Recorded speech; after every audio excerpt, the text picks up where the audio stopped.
Émotionnel ou rationnel, en accord ou à l'opposé. Les rencontres de l'heure. Je vous présente Jacques Nantel, spécialiste, bien sûr, du commerce de détail, du marketing, et on parle de consommation. Jacques, on parlait hier justement on a parlé d'inflation alimentaire un petit peu, puis tu voulais revenir aujourd'hui sur l'augmentation du coût des denrées alimentaires, mais surtout le coût de l'alimentation. Ouais. Et tu m'as sorti des données que je trouve vraiment fascinantes. Tu dis qu'en 1960, l'épicerie représentait 35 % de l'ensemble des dépenses d'une famille. Ouais. Aujourd'hui, en 2024, c'est 17 %, c'est la moitié. Absolument. Absolument. Comment on explique ça? Puis ça peut sembler surprenant. Puis oui, qu'on se comprenne bien, là, il y a de l'inflation, c'est ouais. encore trop cher, on n'aime pas ça. Ça, on va en parler dans une seconde. Mais ce qui est important de préciser, c'est que pour nos parents, dans les années 60, l'alimentation, c'était 39 % de l'ensemble des dépenses. Aujourd'hui, on est autour de 17, 18, 19 % selon l'année. Ça a baissé beaucoup, toute proportion gardée. Ce qui est arrivé, c'est que, comme population, ouais. On s'est enrichi. On s'est beaucoup enrichi entre les années 60 puis aujourd'hui. Juste pour donner un exemple, là, dans les années 60, il y a un ménage, tiens-toi bien, là, il y a un ménage sur 5 qui avait une auto. Mm-hmm. Aujourd'hui, le ménage moyen a 1,2 autos, chaque ménage. Donc, on a mis pas mal de notre argent dans les voitures. À l'époque, on avait en moyenne 2 à 3 personnes dans une maison qui habitaient dans la même chambre. Moi, je viens d'une famille de 6 enfants. Ben oui. C'est clair que personne n'avait sa chambre tout seul. Ça, c'est sûr. Aujourd'hui, tu mets tes enfants 2 dans une même chambre, tu es sûr que la DPJ va débarquer parce que c'est comme ça n'a pas d'allure. Alors, on s'est enrichi, puis une grande partie de cet enrichissement-là, on l'a mis du côté de plus d'autos, puis des plus grosses maisons, puis ouais. Des maisons de plus en plus loin. On a autant de salles de bain que de chambres à coucher. Absolument. Bon, des fois plus. Puis c'est pas un jugement, c'est ce qu'on a fait avec notre argent. Alors, ce faisant, bien évidemment, la proportion qu'on mettait sur l'alimentation, ouais. Elle a diminué. C'est pas parce que ton salaire augmente que tu vas c'est pas parce que ton salaire augmente du double, par exemple, entre 1960 et aujourd'hui, que tu vas manger 2 fois plus. À un moment donné, tu atteins une limite. Donc, la proportion de l'alimentation, progressivement, elle a diminué. Il y a une deuxième raison pour laquelle l'alimentation a diminué. Ça, ça peut sembler étonnant, mais les détaillants en alimentation sont beaucoup plus efficaces. Autrement dit, ils prennent beaucoup moins de marge. Ça peut sembler étonnant, là. C'est quoi la marge, justement, d'une grande épicerie? Ouais. Parce qu'on les a vus pleurer là, parce qu'ils se sont fait pointer du doigt, les grands épiciers. Ils se sont fait taper sur les doigts. Ils sont même allés à Ottawa. Ils ont été convoqués par le ministre à Ottawa. Les 5 grands d'alimentation, comme des enfants d'école, vont devoir parler au ministre. Bon. Ils sont allés dire, c'est pas nous, là, c'est pas de notre faute. Nous aussi, on a... Mais c'est quoi la marge d'une épicerie, par exemple? On va faire la distinction. D'un métro IGA et tout ça. On va faire la différence entre la marge brute et la marge nette. Ça ne sera pas très, très difficile. Ouais. T'achètes un pain 1 $, la marge brute, là, l'épicier a fait 20 cents là-dessus. Donc, c'est 20 %. Okay. Mais ça, c'est entre son achat puis ta vente. Lui, il faut qu'il paye ses employés, son électricité, son immeuble, etc. En bout de piste, il lui reste à peu près 2 %. Ouais, sur un pain là, vendu 1 $, il lui reste à peu près 2 sous. Fait qu'il faut qu'il en vende des pains. Là. Il faut que ça roule.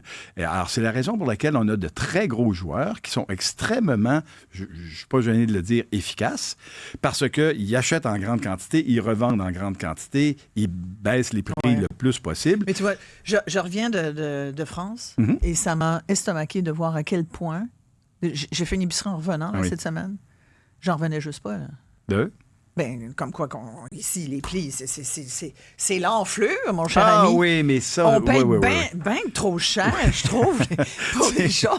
Puis c'est pas toujours aussi bon. T'sais. Ah, ben ça aurait été... absolument. Mais c'est quand même... Ouais, c'est quand même important de préciser. Si tu étais allé aux États-Unis plutôt qu'en France, tu aurais trouvé que c'est encore plus cher du côté américain, sauf pour certains produits. La majeure partie des produits d'alimentation, si tu achètes de la viande, entre autres, dans la plupart des États américains, tu vas trouver que c'est plus cher qu'ici, notamment du côté du porc. Bon, il faut comprendre que si tu compares la France avec le Canada ou avec le Québec, tu vas trouver qu'en France, c'est moins cher pour une raison bien simple, c'est que tu as une densité de population qui est beaucoup plus grande, puis effectivement, tu as plus de concurrence. Ici, on joue avec...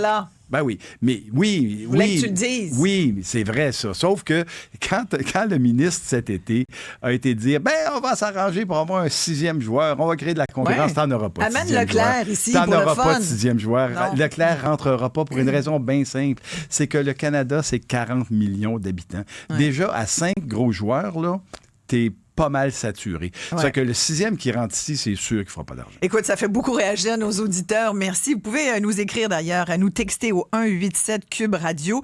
Il y a Gilles qui demande, est-ce qu'on peut avoir espoir que les prix descendent? C'est une très bonne question, Gilles. Merci de la poser. Oui, c'est une bonne question. Les affaires qui ça monte, mais t'attends que ça descende. Ouais. Puis... Ben, ça, c'est une bonne question, Gilles, parce qu'il faut préciser que là, l'inflation diminue un peu. C'est-à-dire qu'elle ralentit. Elle ne diminue pas, elle ralentit. Mais l'inflation qu'on a pognée dans les dernières années, elle ne s'est pas estompée. Ça fait qu'au moment où on se parle, dans le fond, les prix, même si c'est juste de 2,5 % ils continuent à augmenter. Puis c'est de l'augmentation sur de l'augmentation qu'il y a déjà eu. Alors, si on compare aujourd'hui en 2019 versus 2019, c'est 30 % de plus que l'on paie. Bon, pour revenir à 30 d'augmentation sur moyenne. Les denrées alimentaires depuis les 5 dernières années? Oui. Comment veux-tu que les gens arrivent? Ils n'ont pas d'augmentation de 30 %, ça, c'est évident sur le revenu. Alors, comment veux-tu qu'ils arrivent? Essentiellement, et ça, c'est intéressant, c'est de changer nos habitudes en termes de consommateurs.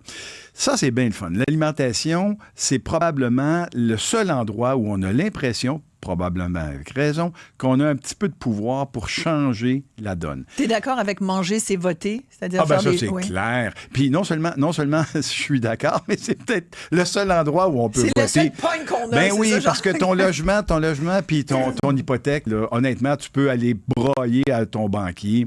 Tu vas en payer la même chose. Il y a Émilie qui dit, c'est-tu juste moi ou il y a juste les bananes qui augmentent jamais? Elle rit là-dessus, mais elle n'a pas tort. Elle dit, c'est vrai, le prix des bananes, mais ça dépend, on a l'impression que ça n'augmente pas. Ça varie beaucoup d'une saison à l'autre. Mais en fait, pour répondre à ta question, à la question de Gilles, est-ce que les choses vont diminuer? Oui, il y a certaines choses qui peuvent diminuer, mais c'est très difficile à prévoir parce que l'alimentation est ce qu'on appelle fonctionne en flux tendu. C'est-à-dire que la banane qui a été... Flux tendu, là, c'est-à-dire qu'il n'y a à peu près aucune marge de manœuvre. Le moment où la banane est cueillie, puis le moment où elle est rendue chez Provigo, chez IGA, c'est quelques jours, quelques semaines. Il n'y a pas d'entrepôt, il y a de moins en moins d'entrepôts. La banane voyage, puis elle débarque chez vous, c'est pas long. Alors, c'est sûr que dans certains cas, il y a surproduction, et là, ça fait baisser les prix. Mais dans d'autres cas, on l'a vu là, avec les trains. S'il y a un problème dans la chaîne d'approvisionnement, là, c'est le contraire. Là, ça va être l'hécatombe.